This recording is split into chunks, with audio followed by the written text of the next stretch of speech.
Hello mga ka-Lesrock! Sa panibagong episode ng Pamanat Kasaysayan, dadalhin namin kayo sa lugar na kung saan ikinulong ang Supremo ng Katipunan, Andres Bonifacio. 3 araw po siya ditong binartolina. Pagkahuli niya sa Indang, dito po siya dinala at nakulong po at kasama ng kanyang kapatid na si Procopio. So halika, samahan niyo po kami sa makasaysayan bayan ng Naik, Cavite. Kung mahilig ka sa ganitong channel, please subscribe my YouTube channel, Pamanat Kasaysayan. Maraming salamat po.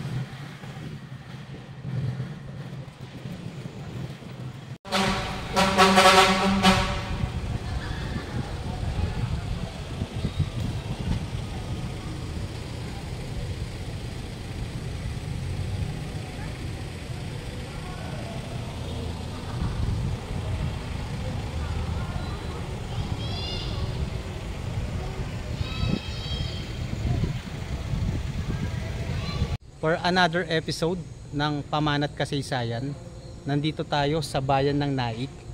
May makasaysayang lugar kasi dito mga ka-Lesrock, no? Isa sa mga lugar na kung saan nakulong ang Supremo ng Katipunan, Andres Bonifacio.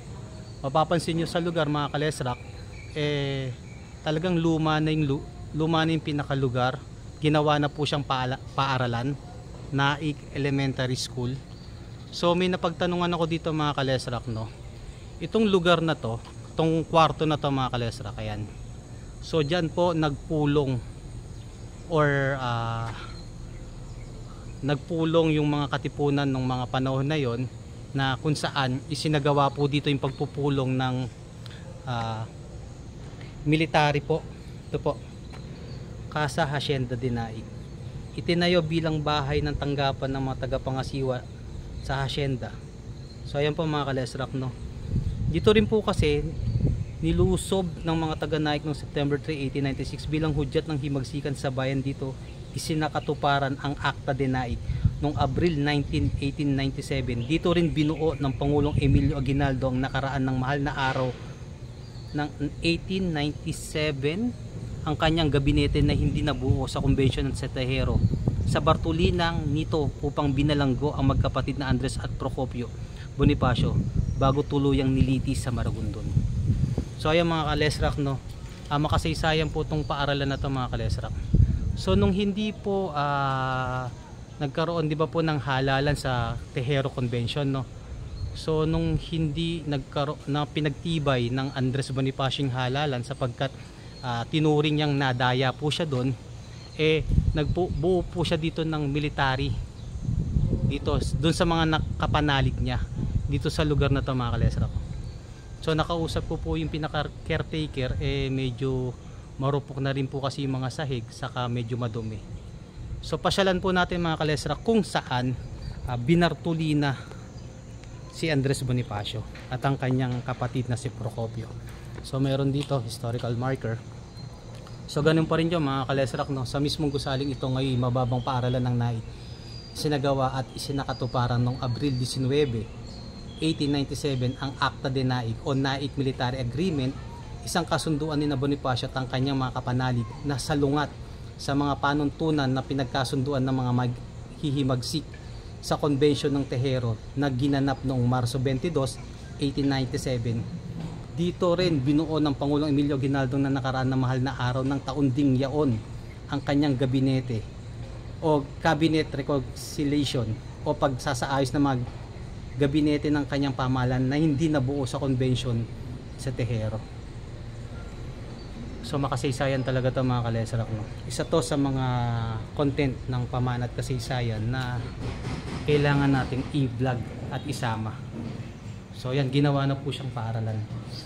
So ito mapapansin niyo po, no? Ito sa lugar na to.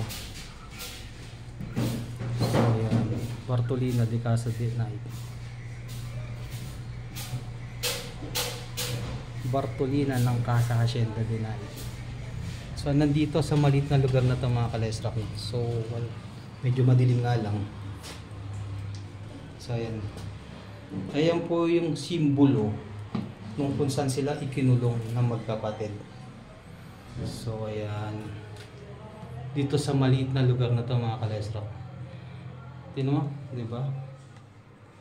1897. Nahuli sila sa Indang. Tapos alam ko ikinulong sila dun eh. Tapos dinala nga po dito. Then bago ipinunta sa Maragondon para hatulan ng kamatayan ng May 4. Tapos dinala nga po dun sa Bunto Buntis ng May 10, 1897. So ito, napaka sabit lang po yung vlog natin mga kalesrak, no? Kasi wala naman masyadong makikita dito, yung lumang paaralan. Tapos yun nga po, yung Bartolina ng magkapatid na Procopio at Bonifacio. So maglilibot-libot pa tayo dito mga kalesrak, no? Para tingnan yung mga lumang bahay dito sa Naik. So samahan niyo po kami mga kalesrak. Maraming salamat po. God bless po sa ating lahat.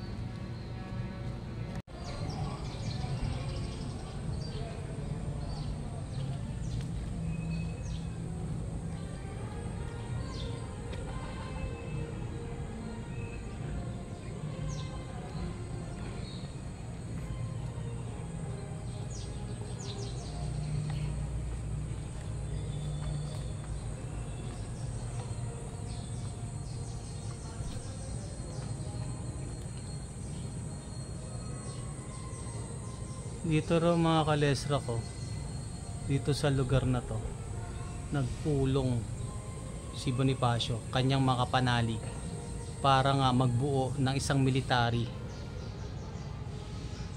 Tapos dito rin nagpulong ang ang Emilio Aguinaldo. So di ba, makikita niyo, bumuo pa yung eskwelahan. Ginawa na nga lang siyang eskwelahan.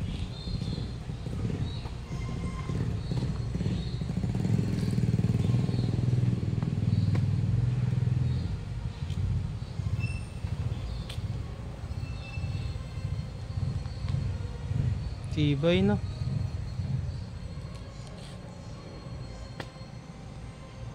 So ayan mga kalesrak, no? Pa-support ulit kami ng aming YouTube channel, Pamanat Kasaysayan. Salamat po ng marami. God bless po sa ating lahat.